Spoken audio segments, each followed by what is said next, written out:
बिस्मिल्लाहिर्रहमानिर्रहीम। अस्सलाम वालेकुम। कॉलम शामिल फारूकी के, आइए आज उनका एक कॉलम सुनते हैं जिसका उन्वान है हाल कफन चोरों का, हल कफन चोरी का। ये कॉलम 21 सितंबर 1998 को शाया हुआ था। आइए सुनते हैं। रोजनामा उम्मत की एक स्पेशल टीम काफ़ी दिनों से अपने पहले सफ़े पर तकरीबन हर रोज़ किसी एक इदारे शख्स की बदगुमानियों का पर्दा चाक करती रही है। पासपोर्ट, शनाख्ती कार्ड, मोटरेशन, रेलवे, बिजली, पानी, गर्ज आवाम से ताल्लुक़ रखने वाले मुख्तलिफ नौइयतों के तकरीबन तमाम महकमे बारी बारी स्पेशल टीम की जद में आ चुके हैं और आते रहते हैं। हमने आज से 30-40 साल पहले पाकिस्तान में वो दौर देखा था कि जहां किसी अखबार में किसी महकमे के मुताल्लिक कोई मामूली सी भी खबर छप जाती थी तो महकमा इत्तलात उस खबर का तराशा फ़ौरन मुतल्लिका महकमे को भेजता था, जहां से अमूमन किसी न किसी नौइयत की झूठी या सच्ची वजाहत ज़रूर अखबारों में आ जाया करती थी। लेकिन अब इस किस्म का तकल्लुफ़ गालबन महकमा इत्तलात भी नहीं करता, मुतल्लिका महकमा तो यकीनन नहीं करता, क्योंकि इस किस्म की कोई वजाहत नज़र से नहीं गुजरती है। ऐसा मालूम होता है कि उम्मत की स्पेशल टीम सहरा में अजान देते देते थक चुकी है, चुनांचे अब उसने जिंदों से मायूस होकर मरे हुए लोगों को अपनी तवज्जो का मरकज़ बना लिया है।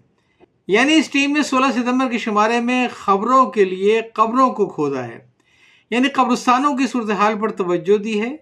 कब्रिस्तानों की ज़मीनों पर कब्ज़े, तजावुज़ात, हत्ता कि कब्रिस्तान में एक साबिक़ पुलिस अफसर की जानिब से दुकानों की नाजायज़ तामीर और तजावुज़ात को तहफ़्फ़ुज़ फराहम करने के लिए मस्जिद की तामीर इस फीचर के ख़ास अज्जा हैं।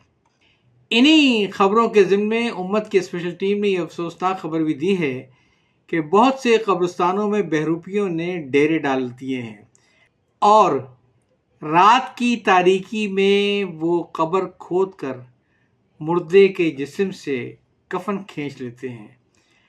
स्पेशल टीम ने यहाँ तक मालूम किया कि तकरीबन 20 गज के कफन की असल कीमत 1000 रुपये होती है, जबकि कब्र से निकाल कर धोया हुआ कफन चोर हीरोइनची 400 से लेकर 500 रुपये तक में फ़रोख्त कर देते हैं। नए कफन की असल कीमत की हद तक तो स्पेशल टीम का तखमीना यकीनन सही होगा, लेकिन इसकी कीमत फ़रोख्त खासी मुबालगा आमेज़ मालूम होती है।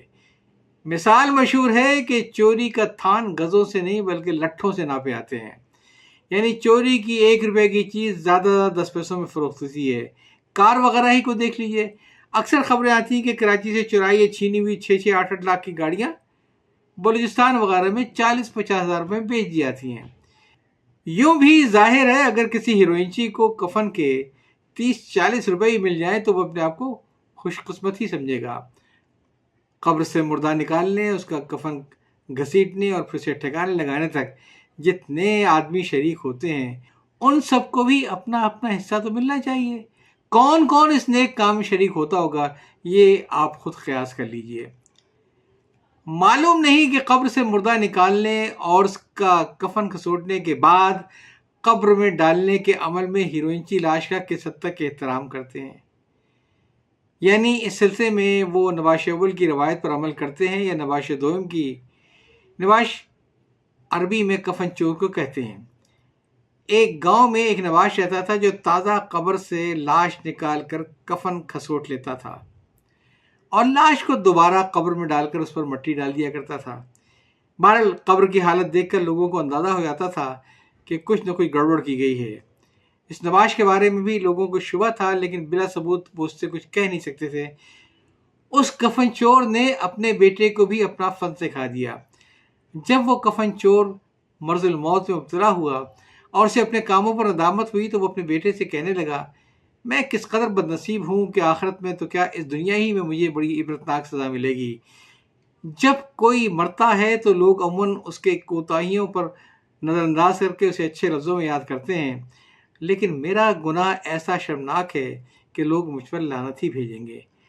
लड़के ने बाप से कहा, आप फिक्र न कीजिए, मैं इस अम्र को यकीनी बनाऊंगा कि लोग आपको दुआएं दें। आखिर बूढ़ा कफन चोर मर गया, जिनके बारे में लोगों को शुबा है कि उन्होंने सुकून की सांस ली, کچھ دنوں کے بعد گاؤں کا ایک آدمی مرا تو اسے دفن کر دیا گیا۔ کفن چور کے بیٹے نے رات کو اس کی لاش نکال کر اس کا کفن کھسوٹ لیا، لاش کی ناک کان کاٹ کر اسے قبر کے باہر ہی چھوڑ دیا۔ اگلے دن جب لوگوں نے دیکھا تو کہنے لگا خدا نواز شریف اول کی مغفرت کرے، کم از کم وہ لاش کا اس طرح مسئلہ تو نہیں کرتا تھا۔ امت کی اسپیشل ٹیم کو بھی چاہیے کہ وہ کراچی کے ہیروئنچیوں کو خراج تحسین پیش کریں جو نواز شریف اول کی روایت پر عمل کرتے ہوئے لاش کو دوبارہ قبر میں ڈال دیتے ہیں، صرف کفن کھسوٹنے پر اکتفا کرتے ہیں، جو بہرحال ان کی ضرورت ہے۔ دراصل چوری دو نظریوں کے تحت کی جاتی ہے، ایک نظریہ ضرورت کے تحت اور ایک نظریہ لذت کے تحت۔ یعنی ہیروئنچیوں کو ضرورت ہوتی ہے کہ وہ اپنا نشہ پورا کرنے کے لیے چوری کرے، لہٰذا وہ چوری کرتا ہے، جسے ہم نشے کی چوری کہہ سکتے ہیں۔ اس کے برعکس بعض لوگوں کو چوری کا نشہ ہوتا ہے، انہیں چوری کرنے میں مزہ ملتا ہے، خواہ وہ کتنے ہی دولت مند کیوں نہ ہوں، اور جو چیز وہ چرا رہے ہیں وہ کتنی ہی معمولی کیوں نہ ہو۔ دراصل یہ ایک مرض ہے جسے انگریزی میں کلپٹومینیا کہتے ہیں، اور اس مرض کے مریض کو کلپٹومینک کہتے ہیں۔ انتہا یہ ہے کہ تخت انگلستان پر فائز ایک بادشاہ بھی اس مرض کا شکار تھا، بلکہ ہمارے ملک میں اس معاملے میں کسی پیچھے نہیں۔ ایک خاتون سیاسی رہنما لندن کے ایک بڑے اسٹور سے زیر جامہ چراتے ہوئے پکڑی گئی تھی، جس کا اعتراف انہوں نے خود عدالت میں کر لیا تھا۔ لیکن عوام تو ہر جگہ کشادہ دل ہوتے ہیں۔ اگر امریکی عوام اپنے صدر کو اس کی بدکاری کے اعتراف کے باوجود معاف کرنے پر آمادہ ہیں، تو پاکستان کے عوام نے اس سیاسی رہنما کو معاف کر کے بلکہ خراج تحسین پیش کر کے کیا غلطی کی؟ خیر، یہ تو مقطع میں آپ پڑی تھی ایک سخن گسترانہ بات، ورنہ میں نے تو موضوع اس لیے چھیڑا تھا کہ کفن چوری کے مسئلے کا کوئی حل تلاش کیا جائے۔ میں ایک تجویز پیش کرتا ہوں، قارئین اس سلسلے میں اپنی رائے دیں تو بات کچھ آگے بڑھے گی۔ خاص طور پر ہمارے علماء اور مفتی حضرات اس تجویز کے جواز یا عدم جواز پر مدلل گفتگو کر سکتے ہیں۔ میری تجویز یہ ہے کہ کفن کے لیے لٹھا خاص طور پر بنایا جائے، جس کی بناوٹ ہی میں ہر گز پر سفید دھاگے سے ہی کفن کا لفظ کھڑا ہو، یا عام لٹھے پر پختہ روشنائی سے تھوڑے تھوڑے فاصلے پر یہی لفظ لکھ دیا جائے۔ اگر کفن پر مغفرت کی دعائیں لکھی جا سکتی ہیں تو لاش کی حرمت کی خاطر اس پر لفظ کفن لکھنے میں ظاہرہ تو کوئی اعتراض نہیں ہونا چاہیے۔ فائدہ یہ ہوگا کہ اگر کوئی کسی کی لاش پر سے کفن اتار بھی لے گا تو اس کا کوئی گاہک نہیں ملے گا۔ اس طرح یہ لعنت ختم ہو سکتی ہے۔ کیا فرماتے ہیں علماء کرام اور مفتیان اعظام بیچ اس مسئلے کے؟ کالم آپ نے سنا، حال کفن چوروں کا، حل کفن چوری کا، تحریر کیا شاہ ملک فاروقی صاحب نے، اور شائع ہوا 21 ستمبر 1998 کو۔ اجازت چاہتا ہوں، اللہ حافظ۔